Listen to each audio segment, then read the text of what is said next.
안녕하세요. 아나운서 고유경입니다. 3기 하남 교산 신도시 토지 보상과 관련해서 많은 궁금증들이 있으실 텐데요.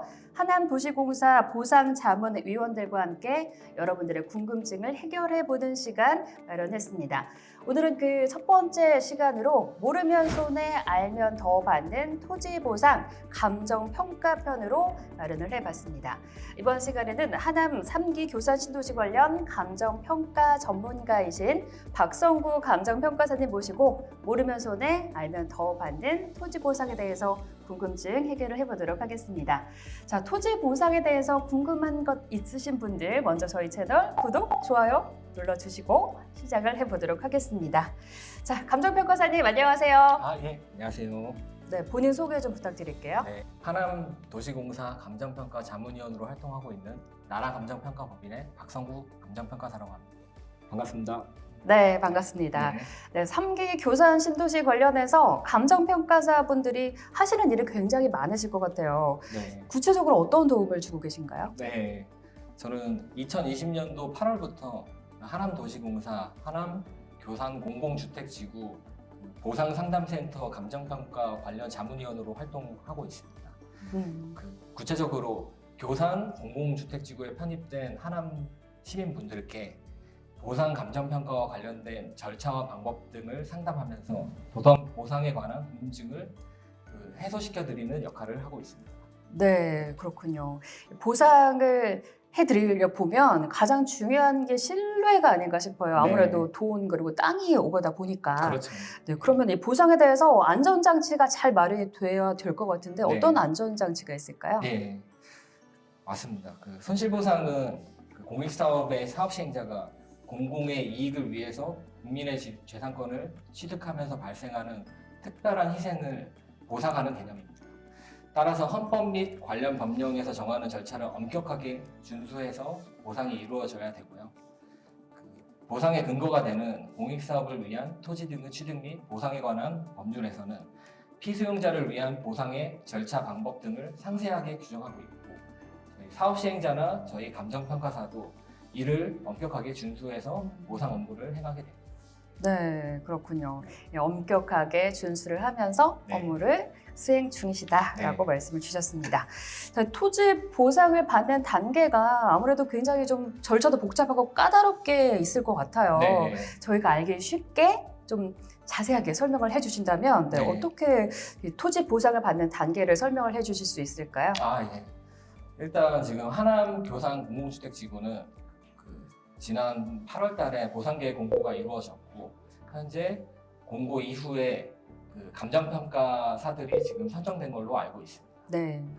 이제 후속적으로 감정평가사들이 이제 선정이 됐기 때문에 감정평가사들이 현장에 나가서 직접 소유자님들의 토지 건물 등을 현장 조사를 해서 네. 이제 감정평가서를 작성하면 감정평가사를 사업시행자에게 납품을 하고, 이제 이를 근거로 소유자별로 협의 보상 금액이 통지가 이루어집니다. 만약에 이제 협의 보상 금액을 이제 만족하셔가지고 수령을 하신다고 하면은 이제 거기로서 이제 절차가 종료되고, 그렇지 않으면은 이제 후속적으로 수용 재결, 이의 재결 및 행정소송 절차 등 각 절차들을 등을 밟을 수 있습니다. 네, 그렇군요. 이 토지 보상을 받는 단계를 굉장히 쉽게 설명을 해주셨습니다. 네. 그런데 보상을 받기 위해서는 쟁점이 있다고 들었어요. 네. 가장 중요한 단계 어떤 게 있을까요? 네.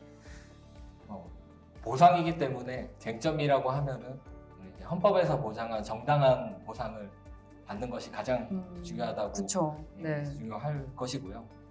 이 중에서 이제 정당한 보상은 지금 감정평가를 거쳐 이루어지기 때문에 감정평가 절차가 중요하다고 생각합니다. 네. 특히 이제 감정평가 절차에서 이제 현장 조사를 거쳐서 이제 감정평가가 이루어지는데, 현장 조사 시에 토지의 실제 이용 상황 판단이나 적법한 이용 여부 판단 등이 이루어지기 때문에 현장 조사가 또 중요하다고 생각합니다. 네.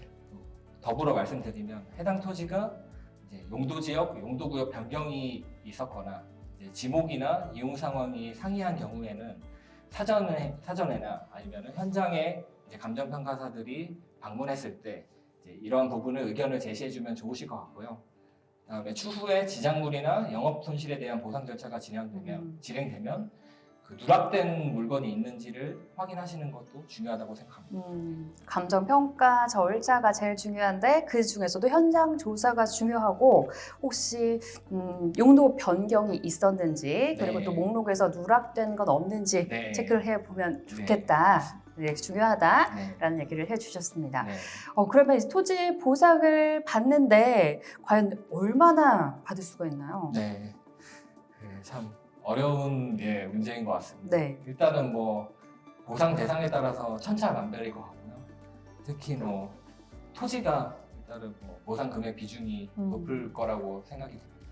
네. 뭐 토지에서도 이제 면적이나 이게 주거 지역에 속해 있는지, 개발 제한 구역에 속해 있는지, 이제 이용이 전으로 이용되고 있는지, 뭐 대지로 이용되고 있는지에 따라서 천차만별로 보상 금액이 정해질 것 같습니다. 네, 토지별로 다 다르다. 네. 네, 그렇군요. 그러면 감정평가를 하시면서 지금까지 가장 많은 금액을 받으신 분이 계실 것 같아요. 네. 기억에 남아 있을 것 같습니다. 네. 얼마 정도 되나요? 예, 이것도 진짜 천차만별일 것 같은데요. 저도 뭐 서울, 인천, 뭐 경기, 수도권 지역에서 다양한 보상 평가를 수행했었는데 그 중에서 제가 기억이 남는 소유자분은 혼자 180억 정도 이렇게 보상을 받았던 기억이 나네요. 이분이 혹시 나중에 뭐 이렇게 감정평가사님한테 뭐 이렇게 따로 챙겨주시지 않던가요? 네, 큰일 납니다.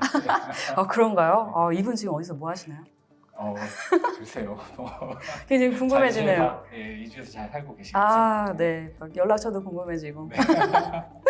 네, 그렇군요. 180억 정도 이 토지 보상을 받았다. 네. 굉장히 좋으실 것 같고, 감정평가사로서도 그렇게 보상을 많이 받을 수 있게 하면 좀 보람이 있나요? 어떤가요? 뭐, 일단은 지금 뭐, 저희가 보상금을 많이 하고, 무조건 이제 많이 한다고 좋은 것도 아니고, 또 적게 한다고 좋은 것도 아니고, 이제 사실 헌법에서 보장한 그 정당한 보상 금액을 저희가 책정을 해야, 왜냐면 뭐 국가 예산도 한정돼 있는 상황이고, 또 소유자분들도 또 이주를 또 해야 되는 이런 상황에서 네. 저희가 이제 중립적인 역할로서 공정하게 하는 게 중요하다고 생각합니다. 그렇군요. 네, 많이 이렇게 보상을 받으실게 한다고 해서도 좋은 것도 아니고 네. 무엇보다 중립이 네. 가장 그렇죠. 중요하다. 그렇죠. 네, 라는 말씀을 주셨습니다. 네. 보상을 받는 것도 중요하지만 금액도 중요하지만 이게 또 언제 받을 수 있는지가 굉장히 중요할 것 같아요. 네. 네. 그럼 보상은 언제 받을 수가 있는 건가요? 네.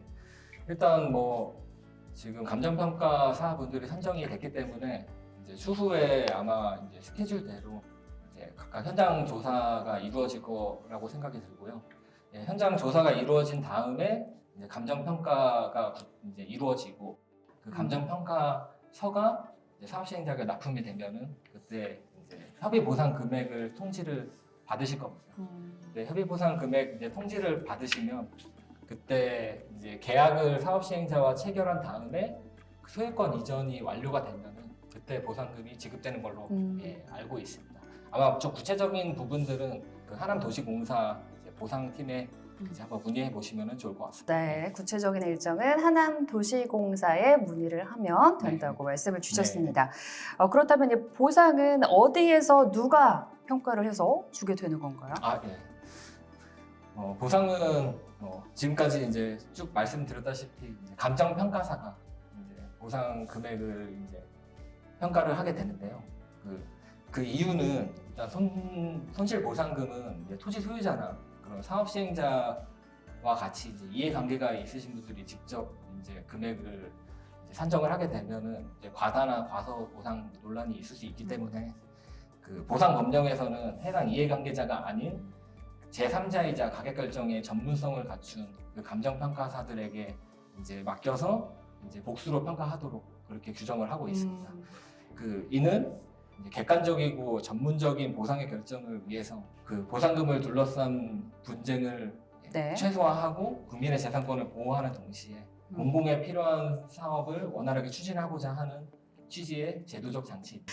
자, 그럼 토지 보상금을 어떻게 받느냐가 또 궁금해집니다. 네. 현금으로 받는지, 뭐 네. 토지로 받는지 다양하게 있을 것 같아요. 어떻게 받을 수 있나요? 그렇죠. 일단 그 보상금은 관련 법령에 따라 원칙적으로 현금으로 보상하게 됩니다. 근데 뭐 다만 이제 토지 소유자가 원해서 일정한 요건에 따라서 이제 대상자로 결정이 되면은 토지나 주택으로 이제 보상을 받을 수도 있고요. 네. 또 아니면은 이제 토지 소유자가 또 원하거나 아니면은 해당 또는 인접 행정구역에 이제 거주하시지 않는 부재 부동산 소유자분들 같은 경우에는 이제 채권으로 보상 받을 수도 있습니다. 네, 토지로 받을 수도 있고 현금으로 받을 수도 있고 또 채권으로 받을 수도 있고 네, 네, 굉장히 네. 다양하게 예. 네, 받을 수가 있는 그런 토지 보상인 것 같습니다. 네. 지금 뭐 공탁금 얘기도 많이 나오고 있는 것 같아요. 네. 공탁금이 뭔가요? 네. 공탁금은 이제 뭐 지금 협의 보상이 이루어진 다음에 나중에 이제 뭐 보상금에 만족하시지 않으면 이제 수용 재결 절차로 가게 되는데요. 이때 수용 재결이 이루어진 다음에 수용의 개시일까지 그 소유자님들이 보상금을 받을 수 없는 이제 이런 사정이 있을 때에는 그 공탁소에 사업 시행자가 이제 보상금을 공탁한 것을 말합니다. 네, 그래서 이 공탁금이 무엇인지도 알아봤습니다. 네. 그런데 이 토지 보상에 대해서 만족하지 않는 분들도 많이 계실 것 같아요. 아까처럼 네. 뭐 180억 이렇게 딱 받으면 굉장히 만족할 수도 있지만 만족하지 못하시는 분도 계실 것 같은데 네. 재평가도 받을 수 있는 건가요? 아, 예, 그럼요. 일단 지금 협의 보상 절차에서는 이제 뭐 앞서 이제 지금 평가 기관이 선정이 돼서 이제 앞으로 이제 평가가 진행될 예정이고 이제 거기에 따라서 이제 결정된 보상 금액에 우리 지금 소유자님들이 만족을 못 하시는 경우에는 네. 이제 수용 재결이라는 절차를 거칠 수가 있습니다. 음, 또 수용 재결에서도 또 이제 재평가가 이루어져 가지고 다시 이제 평가 금액을 통지를 받으실 텐데 그때도 이제 또 만족이 안 되시면은 이의 재결 절차를 갈 수 있고요.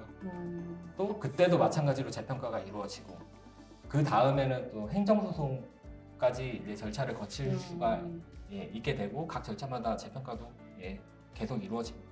네, 만약에 만족하지 않다면 재평가를 받을 수도 있고 수용 재결, 이의 재결, 행정 소송까지 갈 수도 있다라는 네. 말씀을 주셨습니다. 예. 토지 보상은 그러면 공시지가로 받게 되는 건가요? 아, 예. 그게 전혀 아닙니다. 아니다. 일단은 뭐 우리 보상 관련 법령에서는 그 토지 보상액은 표준지 공시지가를 기준해서 이제 보상을 하게 이렇게 규정은 돼 있긴 한데요.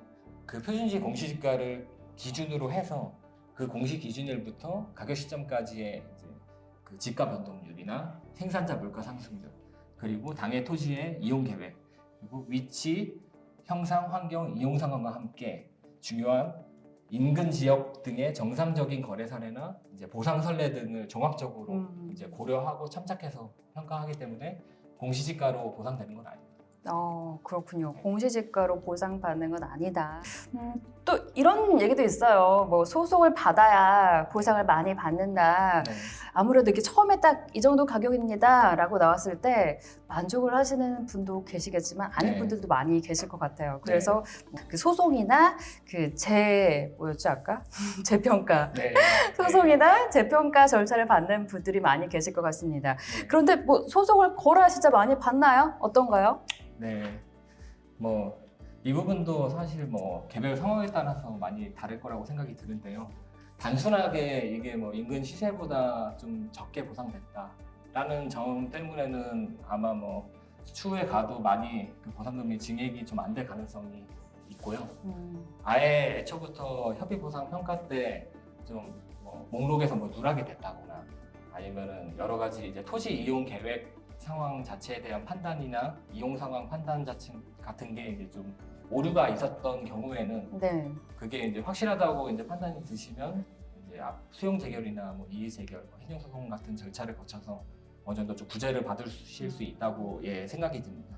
네. 그리고 이때 이제 좀 한번 중요하게 생각하실 부분은 추후에 이제 협의 보상에서 이제 완료가 되면은 바로 이제 보상금을 받으실 수 있는데 후속 절차로 가게 되면은 이제 보상금을 받는 시기가 늦어지다 보니까 그 보상금을 좀 오르더라도 이제 늦게 받는 거를 선택하실지 아니면은 뭐 빨리 받아서 현금으로 운용하는 방안이 좋을지를 한번 판단해 보시는 것도 좋을 것 같고요. 네. 또 두 번째로는 지금 뭐 이주 대책 이제 관련해서 그래도 협의 그때 이제 보상을 받는 거랑 수용재결 갔던 거랑의 이제 대상자 선정 자체에도 이제 뭐 차이가 있을 수도 있기 때문에 그 부분도 한번 고려해 보시면 좋을 것 같습니다. 네, 보상급을 받는 시기도 중요하기 때문에 꼭 뭐 소송을 걸어야 많이 받는 건 아니고 또 그렇죠. 여러 가지 사항을 잘 고려를 하셔서 하셔야 될 것 같습니다.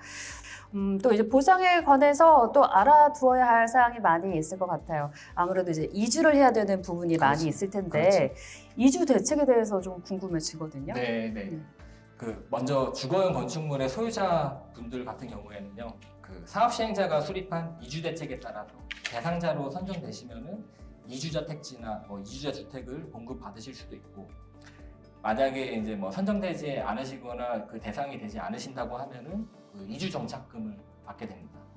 또 이제 뭐 세입자를 포함한 주거용 건축물의 거주자 분들 같은 경우에는요, 그 가구 원수에 따라 도시 근로자 가구의 월 평균 가계 지출비의 2개월에서 4개월치 정도를 따로 주거 이전비로 보상받을 수 있습니다. 근데 여기에서 중요한 점은 실제 거주하지 않는 경우나 이제 무허가 건축물의 소유자인 경우에는 이제 주거 이전비 대상에서 제외될 수 있고, 또 세입자의 경우에는 이제 무허가 건축물인 주택이더라도 1년 이상 거주한 경우에는 주거 이전비 대상이 될 수 있습니다. 네, 지금까지 박성구 감정평가사님과 함께 하남 교산 신도시 토지 보상에 대한 궁금증 해결해 보는 시간 가졌습니다. 이제 마무리하면서 감정평가사님 혹시 하실 말씀 있으신가요? 네. 일단 뭐 작년에 3기 신도시가 발표돼서 이제 오랜 시간 지내온 터전에서 이제 앞으로 또 이주도 하셔야 되고 또 새로운 이주지도 또 찾아보셔야 되고 해서 여러 가지로 이제 지금 소유자분들께서 이제 심려가 많으신 걸로 알고 있습니다. 뭐 이럴 때 제가 뭐 앞서 말씀드린 이제 보상에서 뭐 중요한 부분이나 그런 절차나 방법들에 대해서 언제든지 이제 궁금하신 부분들이 있으시면은 우리 지금 하남도시공사에서 그 하남 시민들을 위해서 보상 상담센터를 이제 운영하고 있기 때문에 이때 뭐 서면이 됐든 실제 이제 방문 예약을 하셔서 방문을 하셔서 상담을 받으시는 것도 저는 상당히 좋을 거라고 생각이 듭니다. 또 저희는 이제 그 사업 시행자가 선정한 감정평가 법인과 토지 소유자분들이 이제 선정한 감정평가 법인이 따로 있을 텐데 저희는 이제 그 기관들이랑은 전혀 상관없이 이제 보상 상담 센터에 2명의 감정평가사가 위촉돼서 활동을 하고 있으니까 저희가 객관적인 관점에서 토지 소유자님들이 좀 더 보상금을 잘 받을 수 있는 방안을 같이 오셔서 좀 고민하고 또 방안을 마련해보는 그런 역할을 하도록 할 테니까 한번 보상 상담센터에 방문해 주시면 좋을 것 같습니다. 네, 박성구 감정평가사님의 좋은 말씀 잘 들어봤습니다. 오늘 이렇게 하남의 교산 신도시 토지 보상에 대해서 많은 궁금증을 해결해 드리는 시간 가져봤습니다. 또 하남 시민을 위한 무료 자문 서비스를 통해서 많은 분들이 제대로 된 정보를 알고 또 본인의 재산을 지키는데 많은 도움을 받으실 수 있으면 좋을 것 같습니다. 네, 박성구 감정평가사님 오늘 정말 수고하셨고요. 네, 고생하셨습니다. 함께 인사 나눌까요? 네. 네, 시청해주신 여러분 감사합니다. 감사합니다.